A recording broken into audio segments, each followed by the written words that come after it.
1절에서 마지막 12절까지 한 절씩 교독합니다. 내가 나의 완전함에 행하였사오며 흔들리지 아니하고 여호와를 의지하였사오니 여호와여 나를 판단하소서.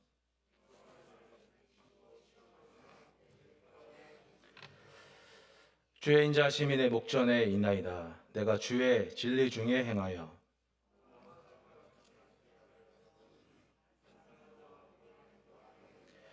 내가 행악자의 집회를 미워하오니 악한 자와 같이 앉지 아니하리이다.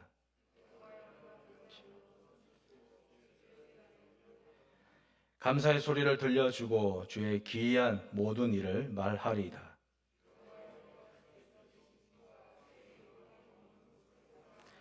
내 영혼을 죄인과 함께 내 생명을 살인자와 함께 거두지 마소서.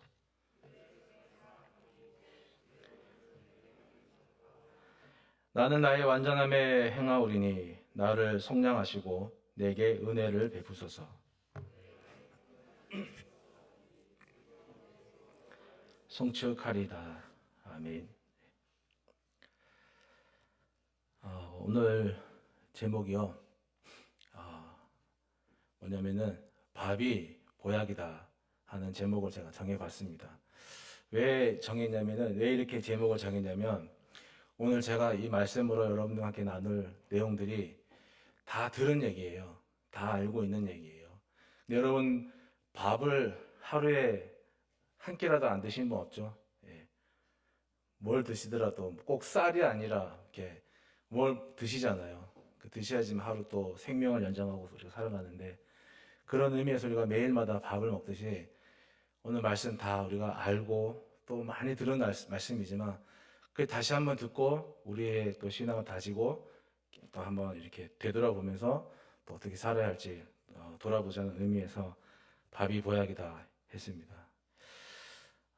제가 초등학교 1학년 입학하고요. 얼마 안 됐어요. 그냥 뭐 한 달도 안 됐을 거예요. 근데 이렇게 분단으로 앉잖아요. 그래서 제가 이제 맨 뒤에 앉아 있는 저 구석 맨 뒤에 앉아 있는데 반대편 저 끝에 있는 구석에 같은 반 여자 아이가 친구가 있어요. 근데 선생님이 시험지를 나눠주다가 그 책상에 막 칼로 막 이렇게 막 책상을 막 그어 놓은 거예요. 그래서 선생님이 막 이게 누가 이러냐고 화를 내면서 누가 이러냐고 하니까 얘가 막 울면서 일어나더니 저 이쪽으로 제가 있는 쪽으로 오는 거예요. 속으로 설마 나한테 오겠나 했는데 설마 내 앞에 딱 서 있더라고요. 그래서 그때 막 선생님 죽도록 맞았습니다. 근데 제가 한 게 아니거든요. 저는 전혀 그게 뭔지 모르고, 예. 전 정말 1학년 때 참 착한 아이였는데, 예. 얼마나 착했는지 모르는데, 너무 억울한 마음이 들었어요. 근데 그게 너무 억울해갖고, 살면서 잊혀지지가 않는 거예요. 왜 내가 하지도 않는 일 때문에 내가 왜 이렇게 맞아 할까? 시간이 지나고 나면서 비슷한 일을 당하니까 그 일들이 막 다 기억이 나면서 막 무섭기도 하더라고요. 내가 당하지 않는 일 때문에 하지 않은 것 때문에 당해보니까 서럽기도 하지만 이게 몇 번 당하니까 두려운 일이구나 하는 그런 경험이 있습니다. 우리가 누명을 쓰거나 이상한 소문에 휘말리게 되면 화가 머리 꼭대기까지 오르고 몸도 마음도 편하지 않게 됩니다. 오늘 이 말씀의 주인공 다윗이 그런 처지에 있어요. 근데 그 다윗이 뭐 어떤 사건 때문에 뭐 특정한 사건 때문에 뭐 힘이 들었느냐 그런 게 아니고요. 그냥 불특정 다수 다윗 주변에 있는 누군지도 모릅니다. 그냥 불특정 다수가 내는 그냥 막 아무 뜻 없이 소리 내는 그런 비방과 소문 때문에 다윗이 자기가 하지도 않은 일 때문에 그런 소리를 들어야 하는 억울함을 당하는 거예요. 그가 이렇게 오늘 본문을 통해서 하나님 앞에 토로하는 내용들을 통해서 볼 때, 이렇게 참 억울했구나 하는 것을 알 수가 있는 것이죠. 저처럼 하지도 않은 일에 대해서 중상모략 당하는 그런 억울한 다윗의 모습이라고 하겠습니다. 다윗이 주장하고 말하는 게 이런 거예요. 내가 의로운 사람이라고 하는 게 아닙니다. 저는 그렇게 주장하지 않습니다. 그러나 적어도 저는 지금 이렇게 내가 저를 비방하는 소리를 들을 만큼 불의한 삶을 살지도 않았고 하나님 앞에서 최선을 다해서 완전한 사람으로, 그렇다고 제가 완전한 사람이 아니라 부족하지만 그래도 하나님 앞에서 완전한 삶을 살려고 최선을 다해서 노력한 사람입니다. 그런 얘기를 하는 거예요. 1절부터 시작해서. 그 심정으로 하나님 앞에, 하나님 내 정직함을 아시잖아요. 제가 하나님 앞에 어떻게 살아왔는지 하나님이 아시잖아요. 제가 소문대로 살지 않았음을 다른 누구보다도 하나님을 잘 아시잖아요. 하나님이 저를 판단해 주십시오라고 하면서, 소문은 무성한데 거기에 대응하지 않고 하나님 앞에 나가서 기도하는 다윗의 모습입니다. 그런데 이렇게 비방하고 남을 억울하게 만드는 사람들은 다윗 시대에만 있는 게 아니라 오늘, 지금, 여기, 현재 우리 곁에도 많습니다. 착하고요, 성격도 좋고, 그리고 순종적이고, 봉사도 조용히 열심히 잘하는 사람이 있습니다. 흠잡을 게 없어요. 신앙생활도 착실하게 잘합니다. 게다가 밥도 잘 사요. 그 사람에 대해서 어느 날부터 칭찬하는 사람들이 생겼습니다. 그런데 또 한편으로는 지 혼자만 착하고, 지 혼자만 거룩한 척하고, 척척척하고, 지 혼자 잘났다고 저렇게 하고 다니는구나 하면서 언젠가부터 한쪽에서는 칭찬하는 사람이 생기는데 또 한편에서는 궁시렁궁시렁 하는 사람이 생기기 시작했습니다. 다윗이 그런 상황에 처해 있는 거예요. 그래서 그 상황 가운데서 기도하는 거예요. 하나님 앞에 호소하는 거예요. 1절 말씀에 제가 제 나름대로 제가 그냥 의역해서 살을 붙이고 기도문을 만들어 봤는데, 하나님, 저는 아브라함이나 노아와 같은 믿음이 되지 못하지만 하나님께 인정받으려는 마음으로 정직하게 살려고 노력해 왔습니다. 제가 수많은 굴곡을 겪으면서도 제 마음이 하나님 앞에 변하지 않았습니다. 제 마음이 하나님의 법에서 떠나지 않았을 뿐 아니라 오히려 하나님이 저를 실족하지 않게 지켜주셨음을 제가 더 잘 알고 있습니다 하면서 26장을 이렇게 시작하게 내려가는 거죠. 이렇게 억울하고 또 화도 나고 눈물도 나고 마음도 먹먹한데, 여러분, 말이 쉽지 기도하기가 그게 쉬운 겁니까? 기도가 나오지 않는 상황에서, 힘이 없는 상황에서 힘을 내라는 말이 참 제가 어느 순간부터 아이러니하게 들리더라고요. 힘이 없는데 어떻게 힘을 냅니까? 힘을 낼 힘이 없는데 어떻게 힘을 내요? 기도할 처지가 아닌데 어떻게 기도를 하는 거예요? 절대 결코 쉬운 문제가 아니에요.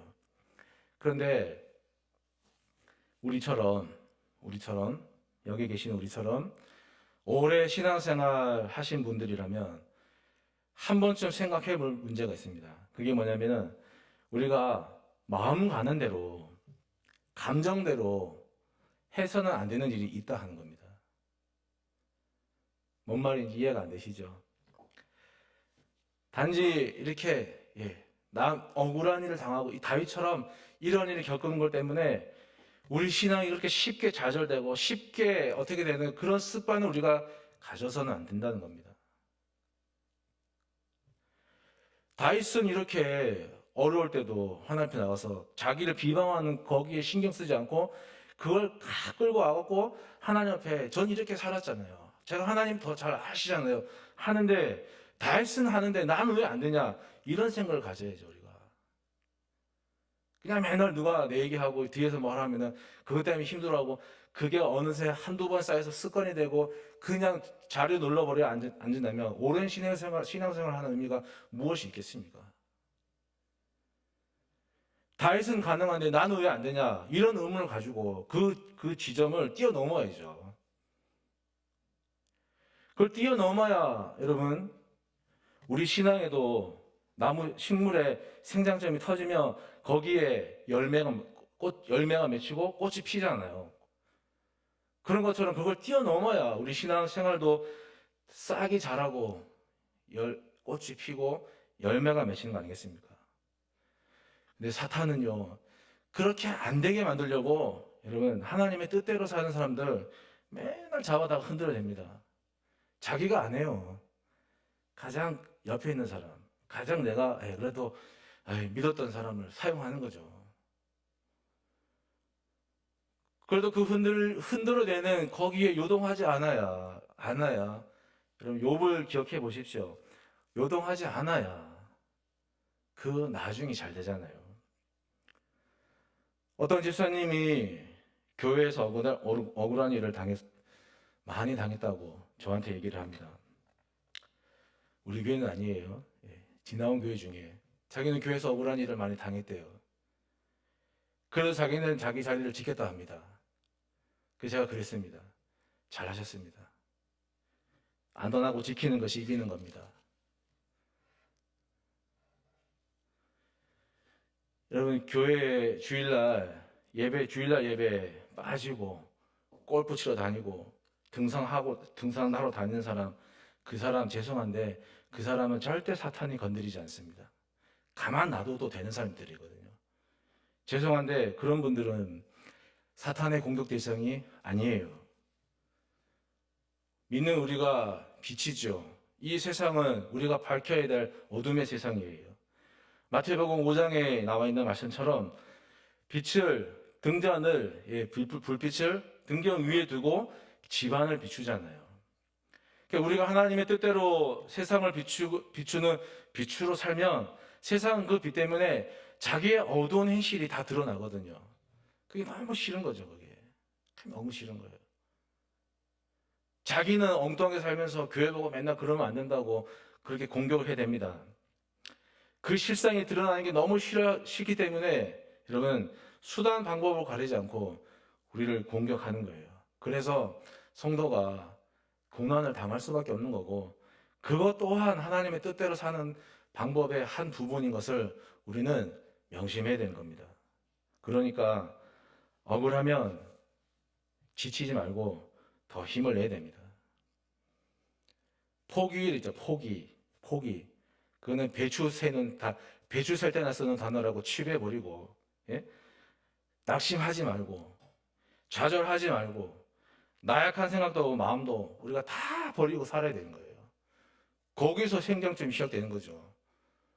맨날 말씀을 드리는데 뭐가 닥쳐오면 또 이렇게 옛날처럼 그걸 뛰어넘어야 되는 거예요. 베드로 전서의 3장 16절에 이런 말씀이 있어요. 선한 양심을 가지라. 이는 그리스도 안에 있는 너희의 선행을 욕하는 자들로 그 비방하는 일에 부끄러움을 당하게 하려 함이라. 그러니까 우리가 시험이 억울한 일을 당하거나 뭔가 올 때 꿋꿋하게 버티면 누가 이기는 겁니까? 내가 이기는 거고. 누가 지냐? 우리를 흔드는 사람들이 부끄러움을 당하는 거거든요. 우리가 어떻게 살아왔는지 세상이 몰라도 됩니다. 내 친한 사람이 몰라줘도 됩니다. 하나님만 나를 알아주면 되는 거죠. 그럼 되잖아요. 시편 1편에 우리가 너무 잘 아는 말씀. 복 있는 사람은 악인의 꾀를 따르지 아니하고 죄인들의 길에 서지 아니하고 오만한 자의 자리에 앉지 아니하고 오직 여호와의 율법을 즐거워하며 그 율법을 주야로 묵상하는 사람이다. 그런 말씀이 나오는데, 성도가 이렇게 하나님의 믿음을 지키며 사는 게 사실 쉬운 문제는 아닙니다. 그건 목사님들도 마찬가지예요. 어쩌면 목사님들이 믿음을 지키고 사는 게 더 힘들 수도 있어요. 어떤 목사님이 주일날 설교를 하고 집에 들어가면 사택에 들어가면 사모님이 뭘 이렇게 있다가 감추듯이 막 감추는 거예요. 그래서 저게 뭘까 하다가 하루는 목사님이 그걸 꺼내봤어요. 그 감춘 거를 꺼내봤더니 이렇게 종이 상자 안에 달걀 3개 하고 100만 원짜리가 딱 있는 거예요. 100만 원 이게 딱 묶음이 한 개 있는 거예요. 와, 우리 집사람이 저축을 많이 했구나. 그래서 속으로 좋아했어요. 그럼 이 계란은 뭐지? 그래서 사모님한테 물었대요. 이 계란이 뭐냐고 물었더니, 그거는 당신 설교가 죽었을 때마다 내가 계란 하나씩 이렇게 놔둔 거라고. 그래도 자기 오래 사역을 했는데 세 개잖아요. 그 세 번밖에 죽을 안 썼구나. 그래서 다행이라 그래서 그 100만 원은 뭐냐 했더니 그 계란판 값이라고 그래.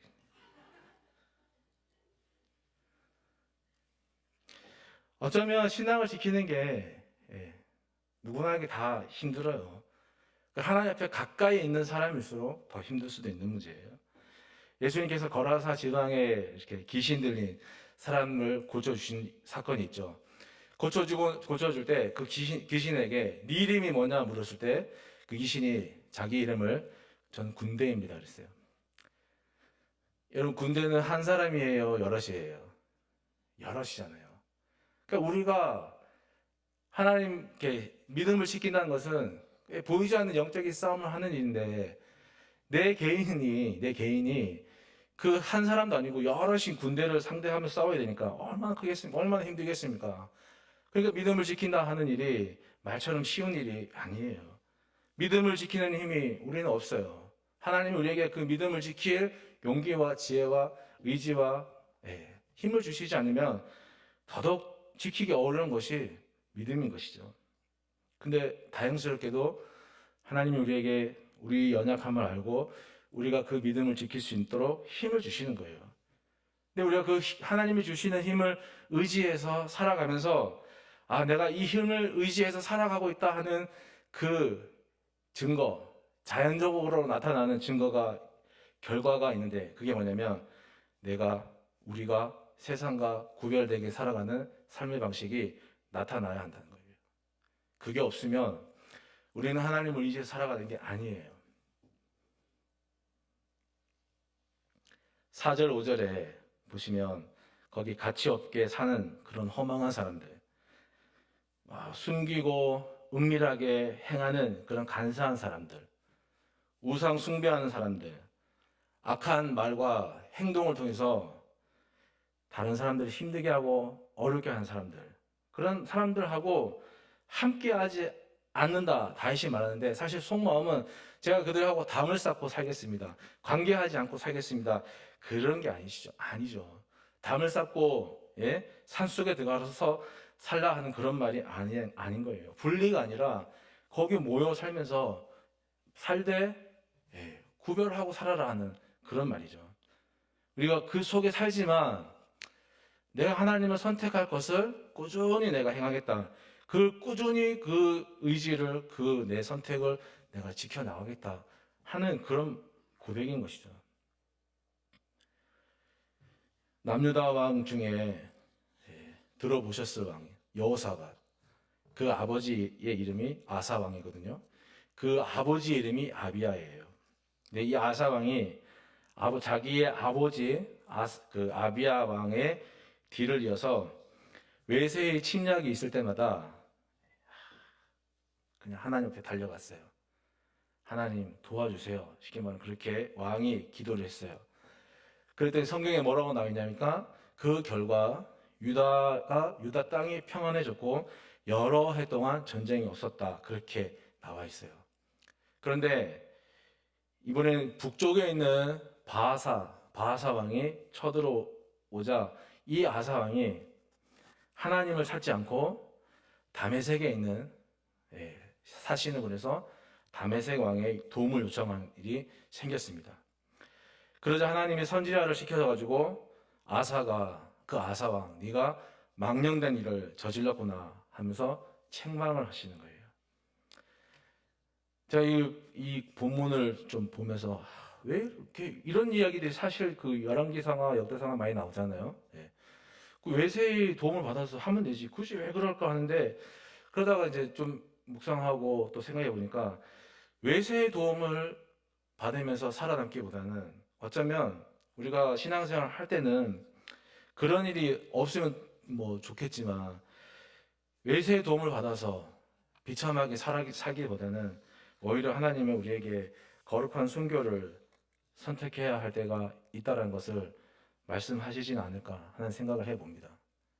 우리가 신앙생활 하면서 진짜 죽는 건 아니지만 어쩌면 하나님의 이름을 끝까지 붙들고 내가 힘들더라도 그런 거룩한 결단을 우리가 해야 할 때가 있고 또 우리에게 요구하시지 않을까 하는 생각을 해보는 것이죠. 그래서 8절처럼 하나님을 사랑하는 거예요. 어떻게 해요? 우리가 잘 아는 마음을 다하고 뜻을 다하고 성품을 다하고 힘을 다해서 하나님을 사랑하는 거. 근데 그걸 그냥 간헐적으로 그냥 흉내 내듯이 하는 게 아니라 이 다윗처럼 꾸준히 하는 거예요. 꾸준히. 예. 조금씩. 오늘 막 100걸음 걷고 내일 안 걷고 이게 아니라 오늘 한 걸음, 내일 한 걸음, 그 다음에도 한 걸음. 꾸준히 하는 거. 그걸 우리에게 요구하시는 거죠. 특별히 우리가 그리스도인들은요, 여기 10절에 나와 있죠. 그들의 손에 사악함이 있고 그들의 오른손에 뇌물이 가득하다 하는 말씀처럼 이게 원어를 찾아보니까 사악함은 뭐냐면은 쉽게 말해서 음행이에요. 음행. 성적인 문제. 그리고 재물, 뇌물이죠. 이 두 가지에 있어서 우리가 더 구별되게 살아야 하지 않을까. 살아야 한다라고 말씀하고 있는 거예요. 리처드 포스터라고 하는 미국의 영성 신학자, 우리에게 뭐 예수 안 믿는 사람도 한 번쯤은 사서 읽었을 책, 돈, 섹스, 권력.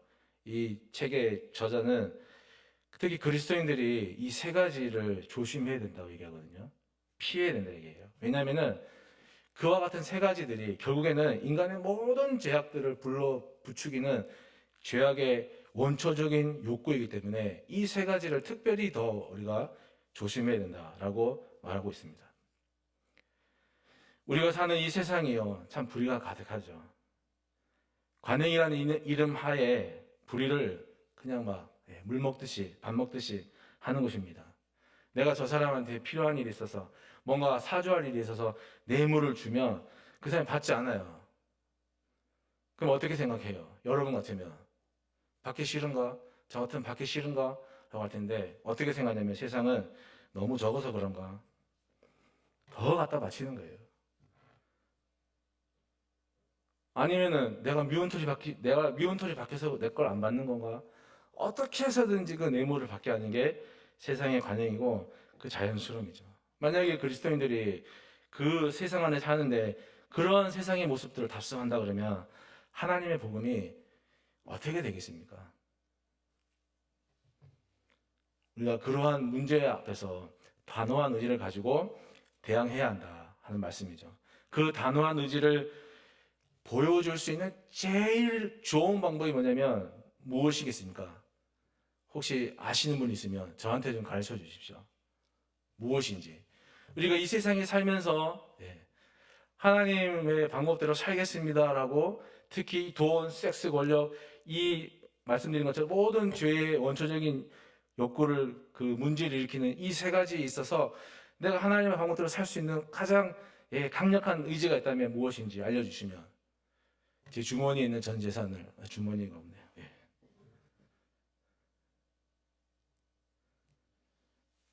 5절 말씀 같이 해볼게요. 내가 행악자의 집회를 미워하오니 악한 자와 같이 앉지 아니하리다. 제일 좋은 방법은 뭐냐면요, 그 자리 피하는 거예요. 그것만큼 좋은 방법이 없어요. 뭐 내가 막 견뎌낼 수 있다, 피할 수 있다, 아니죠. 요셉도 보세요. 요셉도 혈기왕성한 청년 아닙니까? 그 보디발 장군 아내가 이 요셉을 유혹하려고 했다 그러면은 그 단어 속에 얼마나 치밀한 계획을 세웠겠어요. 얼마나 아리따운 모습으로 치장을 했겠어요. 얼마나 피할 수 없는 환경들을 만들어 놨겠어요. 거기에 요셉이 딱 걸려든 거예요. 근데 요셉이 어떻게 했어요? 잠깐만요, 기도 좀 해보고요. 그랬나요? 그냥 냅다 도망친 거예요. 겉옷 놔두고 그냥 그 자리를 피한 거예요. 다윗이 이 5절 말씀 함께 하지 않겠습니다. 내가 그들과 함께 하지 않겠습니다. 그들이 있는 곳을 내가 피하겠습니다. 하는 것은 그 상황에 제가 말리지 않겠습니다. 그들이 나를 비방하더라도 나는 거기에 그 비방하는 상황을 집중하지 않고 저는 오히려 하나님 앞에 집중하겠습니다. 그런 얘기예요. 휘말리면 상황 파악이 안 되지 않습니까? 상황 파악을 하려면은 제일 좋은 방법이 밖에서 안을 들여다보는 것이 상황 파악하는데 제일 좋은 방법이 아니겠습니까? 그래서 예수님도 사역을 하다가 지치면 사람들 틈에 있지 않고 사람들을 사랑하지만, 사람들을 하나님 복음으로 전도해야 되지만, 그러다가 사역하다 지치면 그들 속에 있는 게 아니라 밖으로 빠져나와서 따로 한적한 곳에 가서 겟세마네 동산에서 아버지와 기도하며 독대하며 거기서 힘을 얻지 않습니까? 그리고 다시 그 상황 속에 들어가서 사역하지 않습니까? 다윗이 대적들이 자기를 막 비방할 때 하나님, 내가 저 소문처럼 살지 않았습니다. 잘 아시잖아요. 지금도 제가 하나님 앞에 완전하게 행하는지 저는 잘 모르지만 하나님이 저를 좀 판단해 주십시오. 그리고 저를 좀 정금같이 단련시켜 주십시오. 바깥에서 상황을 들여다보는 식의 그런 기도를 하고 있는 거 아닙니까? 이 다윗이. 그리고 나서 그러다 보니까 야, 이거 내가 처음에는 그런 줄 알았더니 이게 내 문제일 수도 있고 나면서 자기를 자꾸 돌아보는 것이잖아요. 적은 언제나 내부에 있습니다. 그리고 내부에 있는 적이 가장 치명적이지 않습니까? 지금 우리가 하고 있는, 지금 이 시간에 하고 있는 이런 얘기들, 교회 밖에 있는 사람들은 아무런 관심도 없습니다. 정말 1도 관심이 없어요, 그 사람들은. 그 사람 여기 앉혀놓으면은 5분도 못 버티고 나갈 거예요. 저는 1도 관심 없는 사람들이에요. 그 아무 관심 없는 사람들 우리는 원수라고 하면 안 되잖아요. 그럼 원수가 어디 있는 거예요? 교회 안에서 예수님 얘기하고 믿음 얘기하고 천국 얘기하면서 지지고 볶고 사는 우리 서로에게 원수인 거예요.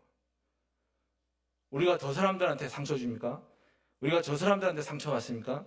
같이 밥 먹고 같이 예수님 얘기하고 같이 예배드리는 우리끼리 어떤 얘기를 통해서, 어떤 말을 통해서, 어떤 행동을 통해서, 사건을 통해서 상처받잖아요.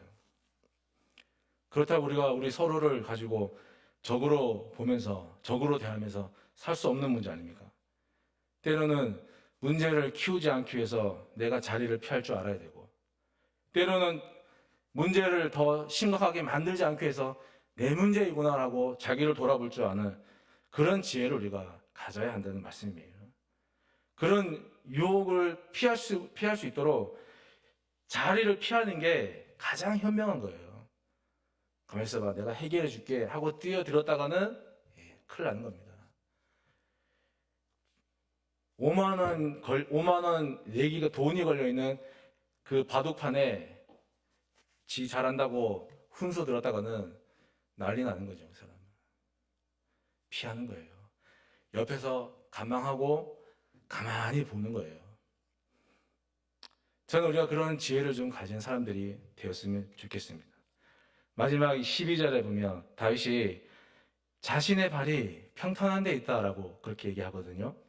근데 이거를 장소적인 의미로 보면은 정말 다윗이 평탄한 데, 평지같이 평탄한 데 있는 것이고요. 아니면 은유적인 어떤 의미를 가지고 한 얘기로 본다 그러면은 뭐 굳이 1절에 내가 나의 완전함에 더 자기 하나님 앞에 더 이렇게 뭐랄까요? 신앙이 낮게 살아가는 완전함, 아니면 3절에 주의 진리 안에 거한다 그랬으니까 주의 진리가 자기에게 더 확실해지는 것, 뭐 그런 정도이겠죠. 그런데 뭐 다윗이 평지에 있든지 간에 이걸 의유적으로 표현했든지 간에 어쨌든 간에 다윗은 지금 어떤 자리에 있냐면은 요동하거나 실족하지 않는 그런 자리에 서 있는 거예요. 다윗이 왜 이렇게 평탄해졌습니까? 다윗이 왜 이런 자리에 있습니까? 하나님, 나를 힘들게 하는 저놈들을 좀 혼내주세요. 그 기도가 응답되었기 때문에요.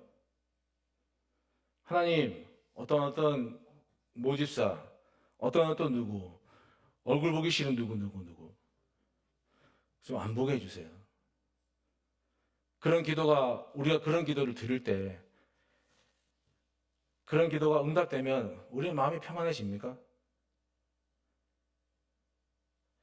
정말 그런 기도가 되면 어떡 하시려고? 다윗이 평탄해진 것은요, 다윗이 내가 평탄한 곳에 서 있습니다, 내 발이 평탄한 곳에 지금 서 있습니다 하는 것은 제가 모르긴 해도 자신을 힘들게 했던 그 대적들에게 정말 이 끓어오르는 분노심이, 증오심이 있었지만 그래도 하나님이 힘과 의지를 자기에게 주심을 통해서 정말 자기를 돌아보면서 성숙한 신앙인답게 자신을 성찰한 것. 하나님 저놈들을 좀 몰락하게 해 주십시오 하고 기도하지 않고 그런 것에 관심을 두지 않고 1절을 시작하면서부터 나를 구원해 주실 하나님 앞에를 하나님께 주목함을 통해서 거기에서부터 지금까지 하나님 앞에서 자기가 의롭고 정말 진실하게 살았는데 그 이제까지 살아왔던 의롭고 진실했던 삶을 그 덕분에 이제 앞으로 계속 이렇게 유지하면서 살 수 있을 것 같은 감동이 있어서 그런 것 때문에 다윗이 내 발이 평탄한 곳에 있습니다, 하나님. 하지 않겠습니까? 저는 우리가 다윗 같은 그런 멋진 사람들이 되었으면 좋겠습니다.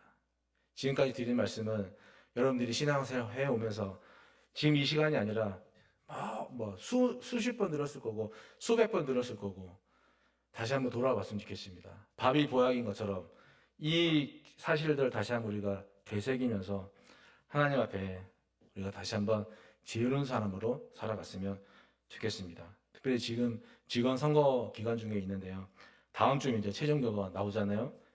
기도하실 때 어떤 결과가 나오더라도 우리가 성숙한 신앙인답게 개인도 교회도 시험 들지 않고 오히려 이 선거를 통해서 하나님 앞에 교회가 든든하고 바르게 세워져가는 그런 통로가 되었으면 좋겠습니다. 개인이 상처받는 거 우리가 교회가 상처받는 거 하나님 보시기에 좋은 일이 아니니까 우리 자신부터가 하나님 앞에 교회를 세우고 우리 자신을 하나님 앞에서 돌아볼 수 있는 그런 지혜로운 사람으로 살아갈 수 있기를 간절히 바라겠습니다. 우리 시간 함께 기도하실 텐데요.